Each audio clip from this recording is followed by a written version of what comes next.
সালামু আলাইকুম।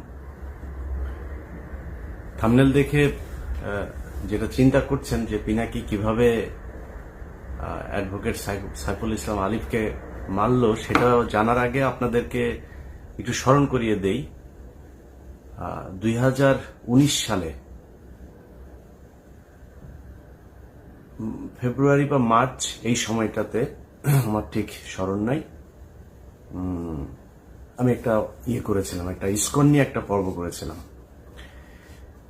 সেই ইসকনের পর্বটাতে দেখানো হয়েছিল যে ইসকন যে একটা জঙ্গি সংগঠন এবং এরা একত্রিত হচ্ছে, সংঘবদ্ধ হচ্ছে এবং এদের মূল টার্গেট হচ্ছে একটা বিশাল গণহত্যা চালানো। এটার জন্য তাদের অর্থ, তাদের ট্রান্সপোর্টেশন সুবিধা, তাদের অস্ত্র, তাদের সব ধরনের সুযোগ সুবিধা, এবং তারা যেটা করছিল সরকারি অফিসগুলোতে বড় বড় পদে যারা আছে তাদেরকে তারা টাকা পয়সা দিয়ে, নারী দিয়ে এইভাবে হাতে নিচ্ছিল।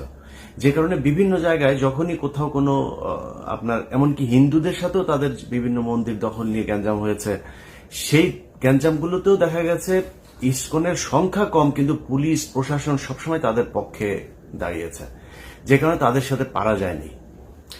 তো ওই সময় কিছু কিছু বিশেষজ্ঞ আছে, সেই বিশেষজ্ঞদের নাম বলতে চাই, ঝামেলা আর বাধাইতে চাই না, কারণ 5 বছর অনেক যন্ত্রণা সহ্য করে আসছি, তো একটু শান্তিতে থাকতে চাই। হ্যাঁ, তো তারা বলেছিল ইসকন নাকি একটা তাবলিগ সংগঠনের মতো, এরা তাবলিগের মতো গান টান গায়, হ্যাঁ, এরা কৃষ্ণ ভাবনা করে, তো এটাই হচ্ছে তাদের মূল কাজ।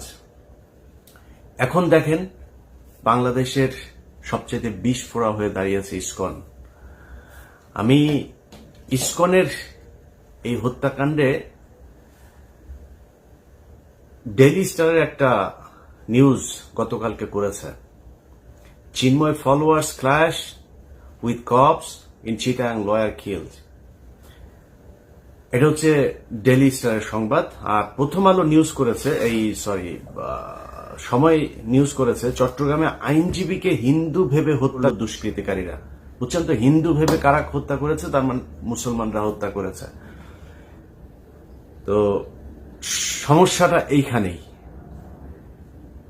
এখনো পর্যন্ত এই গণমাধ্যমকে কিছুই করা হয় নাই, গণমাধ্যমে কিছুই হয় নাই।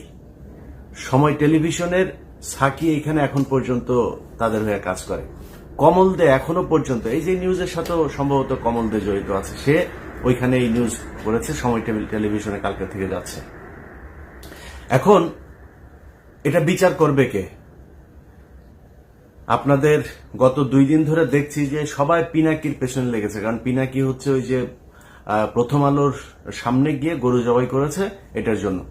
পিনাকির অতীত, পিনাকি গণজাগরণ মঞ্চের সাথে ছিল, পিনাকি অনেক বাম করেছে, পিনাকি হুজুরদের বিরুদ্ধে অনেক কথা বলেছে, জামাতের বিরুদ্ধে অনেক কথা বলেছে। পিনাকির প্রতি আপনার ক্ষোভ থাকুক, সন্দেহ থাকুক, কোনো সমস্যা নাই, কিন্তু পিনাকি যেটা করেছে এই গেল 2-3 বছরে, পিনাকির যে অবদান এইটুকু আপনাকে স্বীকার করতে হবে।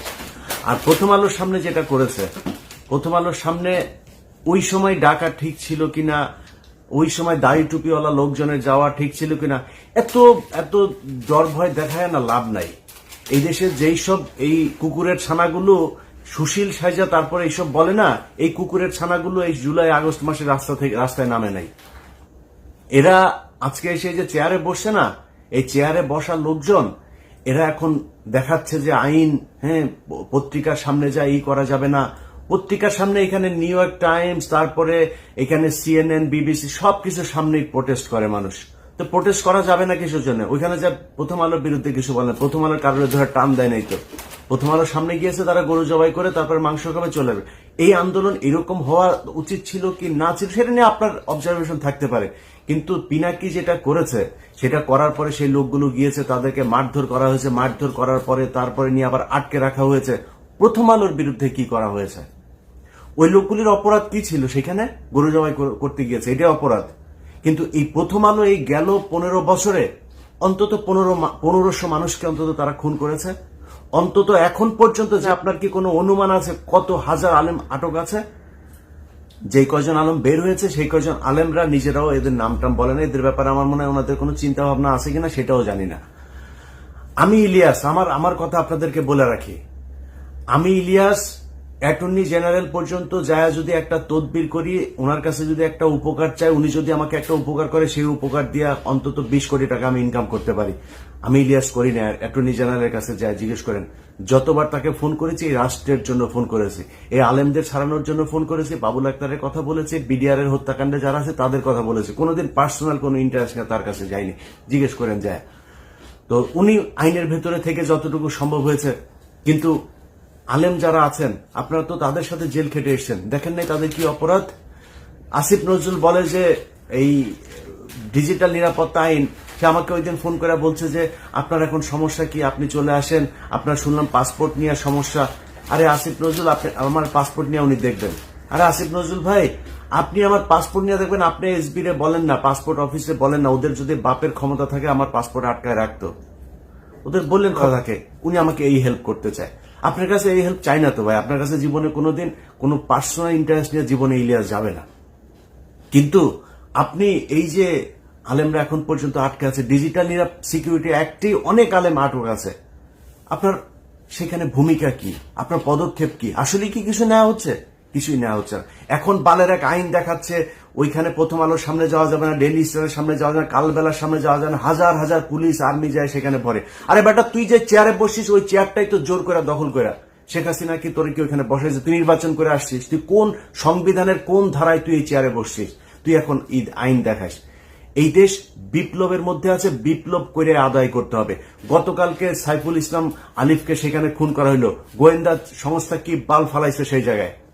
এই যে 33 আপনার ডিভিশনের যে জিওসি, এই যে এখন জাহাঙ্গীর আলম ডিজিএফ এর চিফ, তার এখন তার কাজ কি, সে কি করছে? আসামিরা বাংলাদেশের ভেতরে এখন পর্যন্ত আছে, সে ধরছে না কেন? হত্যা মামলার আসামিরা ঘুরে বেড়ায়, তাদেরকে ধরা হয় না। কাজ কি আর্মির, সেনাবাহিনীর, গোয়েন্দা সংস্থার কাজটা কি? সাইফুল ইসলাম যে বের হলে ওকে মারবে জানে না? সামনেই তো ওরা ত্রিশূল নিয়ে দাঁড়ায় ছিল, এই খবর সেনাবাহিনীর কাছে ছিল না, মানলেন না কেন? পিনাকি যায় সেটা মারাইছে, তাইলে পিনাকির যেহেতু দোষ, তো পিনাকি এখানে প্রথম আলোর সামনে বিশাল ঘটনা ঘটলো, ওইটাও পিনাকি দোষ করছে, এই জন্য এটা ঘটছে। যারা এই 2 দিন সুশীল বাক্য ছাড়লেন তারা এটা ঠেকাইতে পারেন নাই কেন? যেই দিন ঘটনা এই পিনাকির ওই ঘটনার পরে 5 জনকে ধরে নিয়ে গেল তেজগাঁও থানায়। সারা রাত তাদের বলা হলো সকালে ছেড়ে দিবে, সকালে বলছে যে তাদেরকে করে দিবে। আমি ওখানে 3.5 ঘন্টা লাগলাম।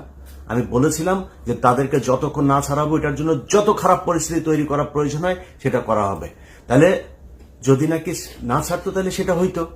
তো ছাড়তে দেরি করলেন কেন? 3.5 ঘন্টা কেন আমার বসায় রাখলেন? 3.5 ঘন্টা পরে যায়, তারপরে ডিসি এসে সেটাকে সেই 5 জনকে ছাড়লেন।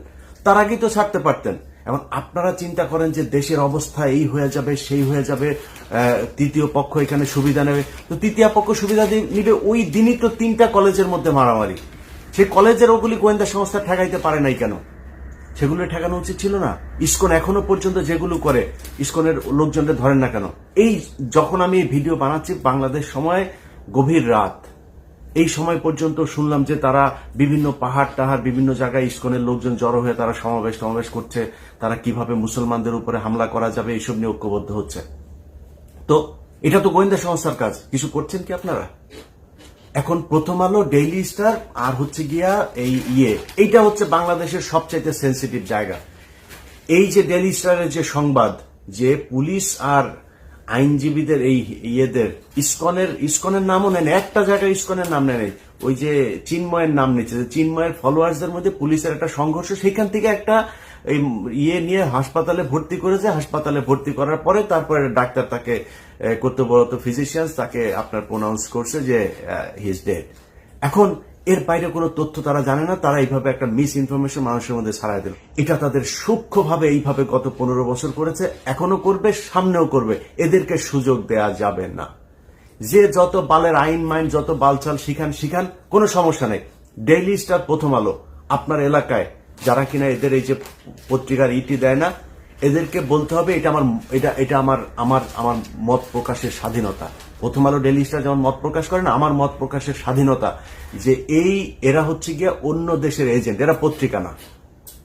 ডেইলি স্টার, প্রথম আলো এই দেশের দুষ্কৃতিকারী, তারা দেশদ্রোহী, তারা পত্রিকা না, পত্রিকা সাংবাদিক না। এদের পত্রিকা রেলিভেশন।